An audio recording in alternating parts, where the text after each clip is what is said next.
Et salut les gens, c'est Maxen et c'est un vrai plaisir de parler aujourd'hui. Bordel les gars, ça fait 1000 fois que je recommence cette intro. J'en suis pas satisfait, voilà, je bégaye. Et ben pas grave les gars, parce que j'en ai ras le cul. Dites-le moi dans les commentaires les gars, si vous faites des vidéos, vous faites vos intros, comme ça vous dites et salut les gens, est-ce que vous y arrivez, est-ce que vous y arrivez pas. Moi ça fait plus d'un an que je fais des vidéos et pourtant je n'y arrive toujours pas à tourner du premier coup. Je suis obligé à chaque fois de me dire, bon Maxian cette fois-ci, t'es obligé de la faire. C'est ce que je me suis dit avant, du coup, on l'a fait. Donc on est là aujourd'hui pour parler, je ne sais même pas si ça va être un radio libre ou un radio manga, puisque bon, à la base, je voulais vous expliquer pourquoi, après la précédente vidéo où je vous avais dit que j'allais créer pas mal de choses en septembre, eh bien, on peut se rendre compte que voilà, on est pour vous le 19, d'ailleurs on est le 19 même pour moi, c'est n'importe quoi ce que je dis, on se rend compte que je n'ai absolument rien créé, et en fait ça s'explique notamment parce que je suis tombé, vous le voyez, il y a quand même un petit journaux qui vous dit coucou les gars. Je me suis lancé effectivement dans le visionnage de la saison 4 de Jojo Bizarre Aventure. Voilà, donc c'est en Italie, Golden Wing, tout ça évidemment. Donc déjà, pourquoi la saison 4? Eh bien c'est très simple, puisque bon, pour ceux qui... Ça tombe bien, on va pouvoir parler tranquillement. C'est un radio manga sans l'aide, donc on va parler. J'ai vu les 12 premiers épisodes 12 premiers épisodes de cette saison 4 et du coup on va en parler comme ça tranquillement, sans spoiler, juste pour dire qu'est-ce que j'en ai ressenti après un premier contact, on va dire direct avec la série des JoJo, puisque ce que je m'apprête à vous dire c'est pourquoi j'ai commencé par la saison 4, c'est très simple, la saison 1, enfin la partie 1, la partie 2, je connais par cœur sans même l'avoir vue, puisqu'effectivement voilà, JoJo série mythique, je pense série honnêtement c'est la série que je qualifierais de plus légendaire, comment dire, non grand public, tu vois, avec Berserk, je pense. C'est-à-dire que, bon, Dragon Ball, Naruto, One Piece, Bleach, tout ça, pour moi, c'est du grand public, c'est passé sur toutes les chaînes de télé, tout ça. Je veux dire, même un mec qui s'y connaît pas en manga, en animé, tout ça, il connaît, tu vois. Je pense que c'est la série la plus culte qui... D'ailleurs, c'est pour ça que tout le monde voilà, la met au rang de religion, de légende. La vie est une référence à Jojo. Effectivement, à chaque fois. Et du coup, voilà, dès qu'il y a par exemple la voix de Dio dans un animé, tout le monde gueule. Et effectivement, moi le premier, évidemment, moi le premier. Mais donc c'est un peu... T'as l'impression que c'est un peu voilà, un passage obligé.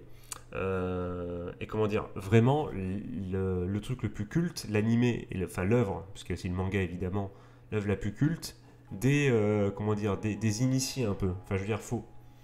Enfin, moins ces derniers temps, puisqu'effectivement, du coup, il y a une hype absolue aux alentours, enfin, autour de Jojo Bizarre Adventure. Et du coup, voilà. Et du coup, comme il y a une hype et que tout le monde en parle, et qu'il y a une, comment dire, une prolifération des jeunes de 12 ans qui ont vu et qui parlent que de ça, bah forcément, au bout d'un moment, tu te fais spoiler.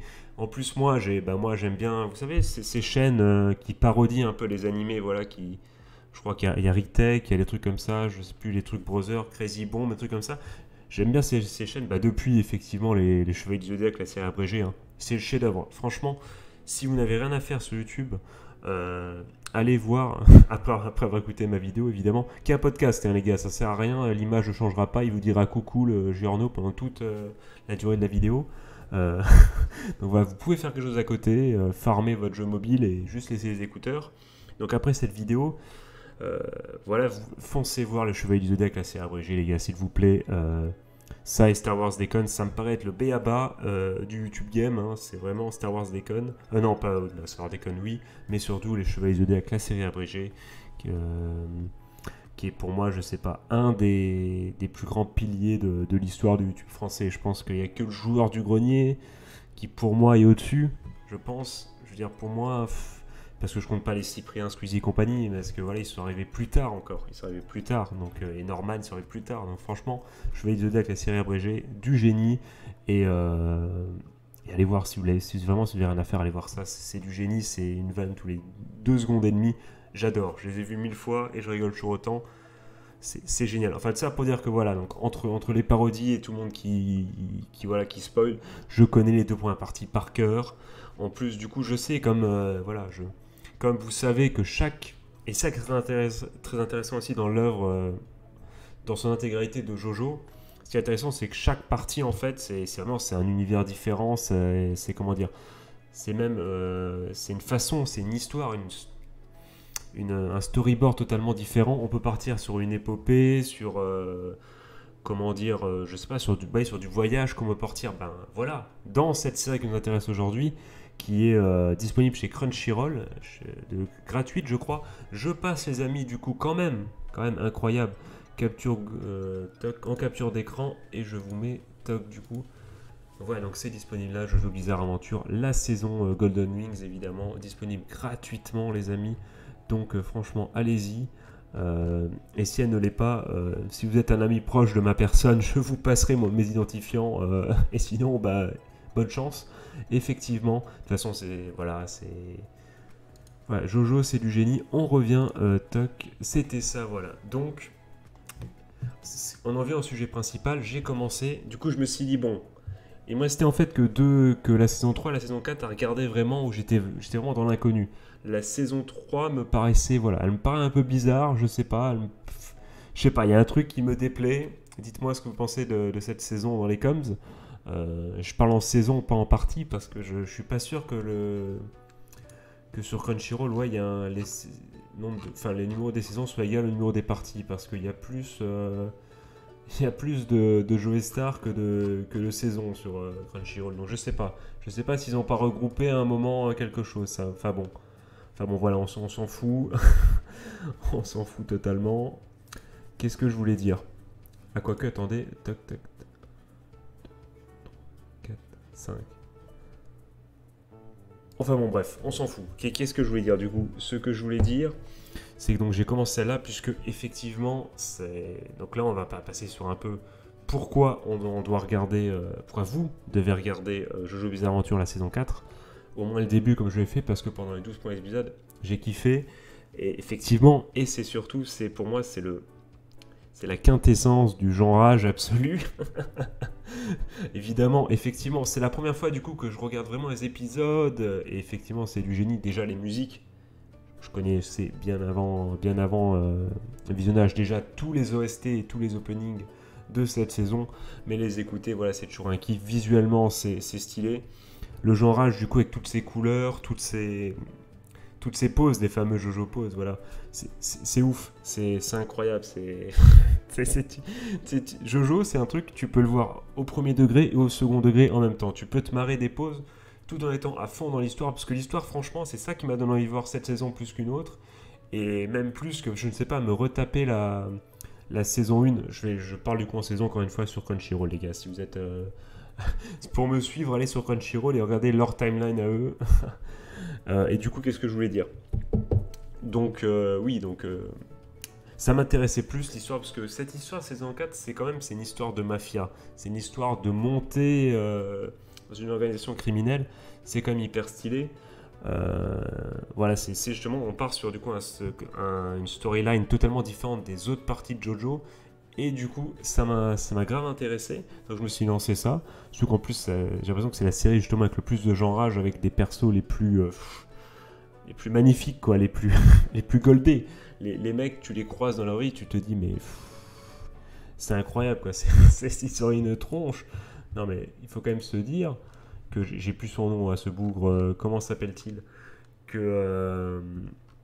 Ah là, je gagne du temps. Non, lance pas un épisode, mon gars. Où il est? Toc. Ouais, Buccellati, par exemple, le personnage de Buccellati, franchement, imagine dans la vraie vie, ça serait n'importe quoi. Mais là, pour le coup, il est stylé, c'est incroyable. C'est cette capacité à rendre les persos stylés. Et ce qui est super intéressant, dans Jojo, c'est qu'effectivement, bon, il y a l'histoire est prenante.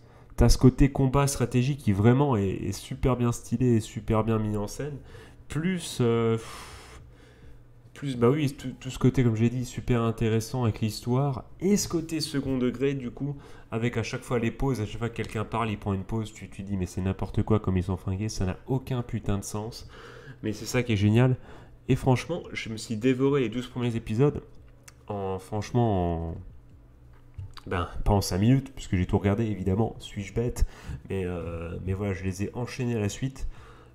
Et franchement, quand t'as passé une mauvaise nuit et que tu te dis, bon, il y a des travaux, donc True Story, vous vous doutez bien, je suis censé, enfin, je me lève plus tôt, donc on va dire, j'ai 2 heures, enfin non, c'est même plus, 3 4 heures que je devrais pas avoir parce que je dors. Normalement, je dors. Du coup, qu'est-ce que j'en fais?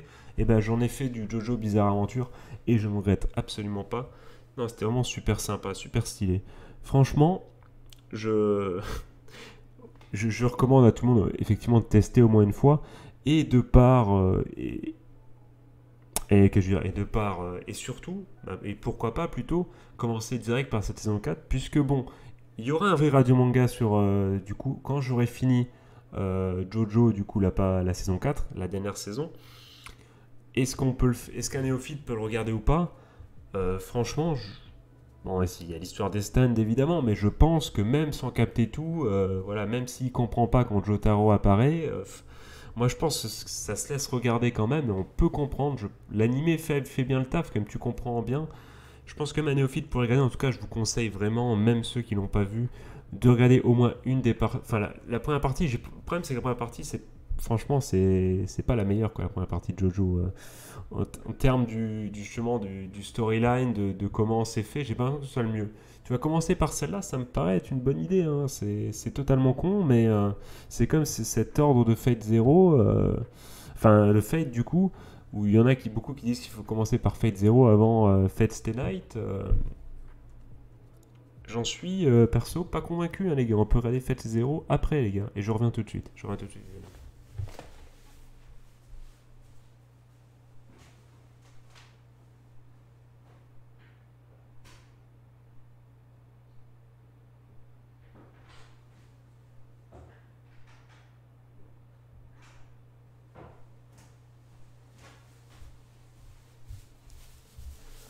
Voilà les amis, me revoilà. Par contre, pourquoi il n'y a plus de musique? C'est incroyable ça. Il n'y a plus de musique,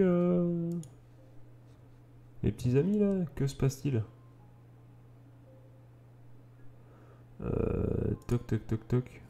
Pourquoi c'est comme ça? Ah si, ça va être très très doux peut-être. Enfin bon. Dans tous les cas, qu'est-ce que je voulais... J'en étais où les gars? J'en étais où? Vous me coupez sans arrêt, c'est n'importe quoi. Non oui, donc Jojo, franchement, essayez-le. Comme moi, au moins comme moi, les 12 premiers épisodes. Et dites-moi ce que vous en pensez du coup dans les coms. Quel est du coup ceux qui ont vu toutes les parties, ceux qui ont même lu le manga, quelle est voilà, votre attache avec cette œuvre? Est-ce que vous êtes, comment dire, aussi hype que le... Comment dire, la sphère la sphère tout ce qui est otaku, japanimation, tout ça, enfin enfin, est-ce que vous êtes aussi hype que ce qu'on voit dans les commentaires à chaque fois en mode Jojo c'est la vie et tout? Est-ce que pour vous c'est la vie ou pas Jojo? Dites-le moi du coup dans les coms. En tous les cas, je vous conseille vraiment aux fans de comment dire de couleurs, de genre âge, donc de couleurs un peu flashy comme ça, de persos stylés, de combat avec de la réflexion, euh, mais du coup avec des stands, donc un peu, je sais pas Yu-Gi-Oh, mais je sais pas comment dire, mais voilà. Et puis ceux qui aiment bien aussi l'univers un peu mafieux, un peu tout ça, un peu gravir les échelons d'une organisation pour arriver au top. Voilà, c'est pour vous. Essayez Jojo, voilà, c'est un conseil.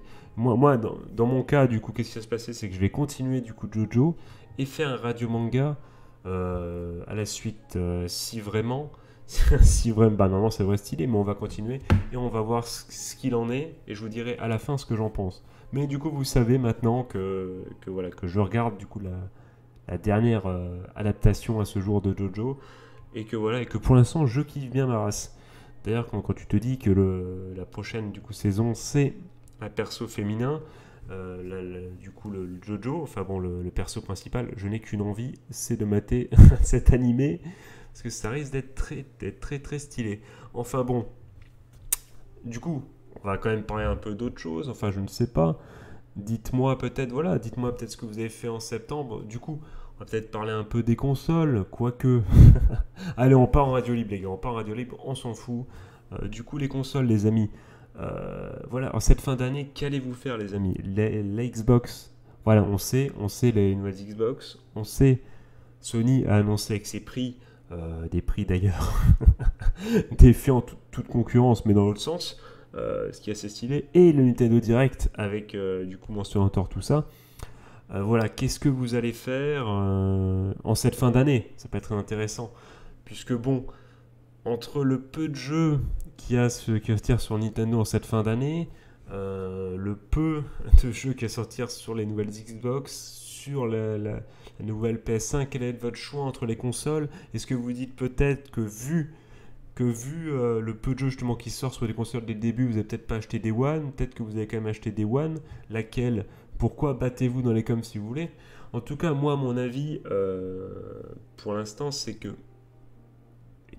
vu mon porte-monnaie, je n'ai pas d'intérêt pour l'instant, effectivement, à comment dire, acheter une des deux nouvelles consoles. Et peut-être, c'est une supposition, mais peut-être que les consoles, les deux consoles là, sont en train aussi de rebooster et d'amener à l'avènement tout simplement du jeu sur PC.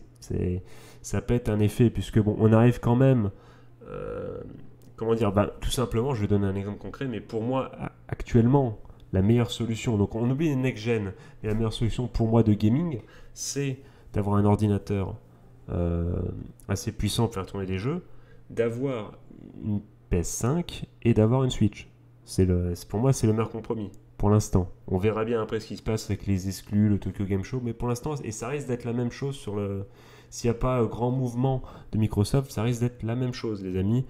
Donc voilà. Donc, je suis en train de me dire, surtout que maintenant que Sony, les exclus Sony, au bout d'un an, généralement, arrivent sur PC, enfin, c'est de plus en plus le cas, que Microsoft de base a rien à proposer de plus que son offre, que l'offre sur un PC, surtout avec le Game Pass sur PC, qui lui peut être intéressant, qui est très intéressant, qui effectivement, il te fait même le café, tu as l'impression que le nouveau Game Pass, mais voilà, ça peut être intéressant de le prendre même que sur PC, tu vois ce que je veux dire.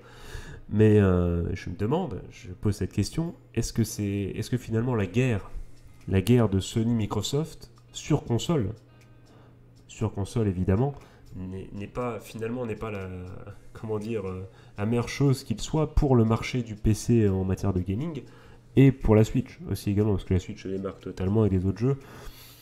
Je sais pas, est-ce que je sais pas, je me pose des questions, c'est un vaste sujet. En tout cas, qui va gagner le duel des consoles? J'ai envie de dire, déjà de base, le duel, c'est pas un duel, parce qu'ils sont trois, et de toute façon, Nintendo a déjà gagné. Donc, pour moi, on pourrait expliquer dans un autre Radio Libre si vous le voulez, mais pour moi, Nintendo, effectivement, la puissance numéro 1 du gaming, voilà, sans aucune contestation possible. Mais voilà, c'est quand même intéressant, vraiment, tu sens que cette génération-là, il peut se passer quand même pas mal de choses, hein. Ça peut, même si bon, on va pas se mentir, il va y avoir tous les mecs qui vont se taper au Cora le jour J, effectivement. Mais bon, plus les consoles sont chères, plus ça se rapproche des prix PC. Alors que les PC, je suis désolé, hein, je suis désolé, mais pour l'instant, même quand on voit ce qu'affichent les plus grosses consoles, les plus gros PC font mieux. Enfin, il semblerait, on peut pas le savoir vu que les consoles sont pas encore sorties, font mieux ou au moins aussi bien. Vous allez me dire oui, mais c'est bien plus cher. Déjà, les consoles s'en approchent de plus en plus des prix des ordinateurs. Et oui, j'ai dit ordinateur et PC, les gars. Et oui, les gars, qu'est-ce que vous allez faire, les gars? Mais PC, tu peux faire plein de choses. La console, pour l'instant, tu fais de la console. Tu vois ce que je veux dire? Donc je sais pas si cette guerre, qui va gagner entre Sony et Microsoft? Est-ce que ça va être Microsoft et son offre de cloud incroyable, vraiment incroyable? Est-ce que ça va être Sony beaucoup plus cher? Enfin beaucoup, je sais pas. Enfin, on verra bien par la suite, mais sur le papier quand même bien plus cher, mais avec des exclus. Et encore, le temps nous dira si les exclus restent chez Sony et s'il n'y aura pas un regain de Microsoft. Ou est-ce que les deux consoles vont pas s'annihiler? Est-ce qu'on va pas tous rester? En tout cas, est-ce que ceux qui ont un bon PC vont acheter une des deux consoles? C'est aussi une question qu'on peut se poser. En tout cas, une chose est sûre, comme je vous l'ai dit, à mon avis, quoi qu'il arrive, ça n'influencera pas les ventes de la Switch. Et Nintendo peut se frotter les mains sans aucune... voilà, il n'y aura pas de souci pour eux. Donc bon, je ne sais pas. Dites-moi dans les commentaires ce que vous pensez du coup de cette... Et voilà, et que pensez-vous peut-être aussi, on peut en parler aussi les gars, parce que c'est une radio libre encore une fois. Euh, Que pensez-vous de la guerre aussi des consoles, effectivement comment vous voyez ces messages de mecs qui se détruisent sur Twitter moi c'est ma console préférée, c'est celle-ci, c'est celle-là, ou même simplement les mecs qui vont sur les tableaux pour comparer les chiffres, alors qu'on sait bien que ce n'est pas qu'une histoire de chiffres, enfin bon. Oui, enfin, je veux dire, les mecs, je prends l'exemple de l'argument de la console, la plus grosse console de Microsoft se veut plus puissante que celle de Sony. Moi j'ai envie de dire, sur le papier oui, mais après bon vous savez bien que bon, c'est comme les voitures. Les voitures c'est pas forcément celles qui a voilà les plus, enfin toutes les pièces les plus puissantes sur le papier qui font les mêmes voitures. Je veux dire les Porsche et les voitures japonaises font enfin les celles préparées font des merveilles, ils détruisent les Ferrari, les Lamborghini, alors que les Lambo et les Ferrari ont plus de chevaux sous le capot. Par exemple, c'est un débat. Donc peut-être que par exemple, l'argument des mecs de Microsoft de dire la plus grosse Xbox sera plus puissante, c'est même peut-être pas valable. Peut-être que la PS5 sera peut-être mieux réalisée et finalement, au moment voilà, de jouer, enfin, les temps de téléchargement et tout seront peut-être moins bons, enfin meilleurs, je veux dire, voilà, on ne sait pas. Tant que la console n'est pas sortie. Voilà. Donc c'est un débat. Donc voilà, donc, pour vous dire voilà, les arguments, même que les gens s'envoient à la gueule. Voilà quoi, voilà. Mais qu'est-ce que vous pensez du coup de cette bataille? Moi personnellement les gars, je participe voilà avec mes amis à la vanne, voilà, parce que j'ai des amis qui sont pour Microsoft, voilà, moi je suis plus pour Sony, donc on aime bien se vanner un peu. Mais bon, je trouve quand même qu'on vit quand même une belle époque, quoique avec les prix qui passent à 80 balles, tu commences à te dire que c'est violent. Mais par contre, voilà, le Game Pass par exemple, c'est quand même une très très bonne chose. Mais bon, c'est quand même bien d'avoir ce choix incroyable et ce nombre de jeux vidéo. Est-ce qu'il faut toujours se tuer entre nous, que ce soit dans n'importe quoi? Donc, qui la plus belle série? Ma série, elle est meilleure que la tienne. Enfin bon, c'est... Je sais pas, mon club, je reviens au foot, mais tout ça, enfin bon, c'est quand même beaucoup de haine. Tu sens que les gens ont envie de se taper et de dire « Moi, je connais mieux que toi pour pas grand-chose, les amis. Hein. » Enfin bon, du coup, on a fait, voilà, on a un peu discuté de tout ça, voilà. On a parlé de Jojo, donc du coup... Normalement, au sorti de cette vidéo, vous avez deux choses en tête. Vous devez d'aller voir Jojo Bizarre Aventure, la saison 4, sur Crunchyroll. Et vous devez également d'avoir un avis, pas du tout. Vous ne vous devez pas forcément d'un avis. Je vous renvoie à la vidéo que j'avais mise sur la génération Netflix. Vous êtes en droit, les gars, de ne pas avoir d'avis et de dire j'en ai rien à péter, j'y connais rien en console. Quand on me met les deux tableaux qui est différents composants, ça m'en touche une, ça m'en touche l'autre. C'est pas ça l'expression, mais on s'en fout. Et voilà, et moi j'ai toujours été chez cette console-là, je resterai pour l'instant à cause de ci ou ça, et c'est très bien, pas besoin de faire non plus une thèse de 20 000 ans. Voilà les amis, donc c'était une radio libre, voilà, on a discuté un peu de tout ça. Dites-moi du coup ce que vous en pensez dans les coms. C'est rigolo parce que du coup cette vidéo a changé en 2 secondes. Elle est passée de Jojo, comment dire, de critique de Jojo à les consoles, tu vois. Donc je vais sûrement ce que je vais faire, c'est mettre une timeline en bas, je pense, avec on parle des consoles, on parle de Jojo. Je pense que ça pourrait être une très très bonne idée. Voilà les gars. Donc vous savez un peu, voilà, enfin non, vous savez, je vous ai absolument pas dit ce que j'avais fait, mais voilà. Voilà ce qui a un peu nourri mon esprit durant ces derniers jours. Donc j'espère que cette petite vidéo radio libre vous a plu. J'espère que ce format aussi vous plaît, parce que j'aime bien parler de tout et de rien. À mon avis, c'est pas les vidéos qui feront le plus de vues, mais c'est toujours sympa. Et puis du coup, comme ça, vous savez en avance, en avant-première, que se prépare une vidéo sur la dernière saison de Jojo. Et ça, c'est bien. Et ça, c'est stylé. Allez les amis, sur ce, je vous souhaite de passer une bonne journée, une bonne fin de soirée, un joyeux Noël, ce jour de Noël. Je vous fais des gros bisous. C'était Maxian. Tchuss. Aïe, et je me suis pris un coup de jus. Ah, un coup de jus en mettant ma bouche sur mon micro. Ah la vache. Non, ça va les gars, je vais bien. Allez, des bisous. Tchuss.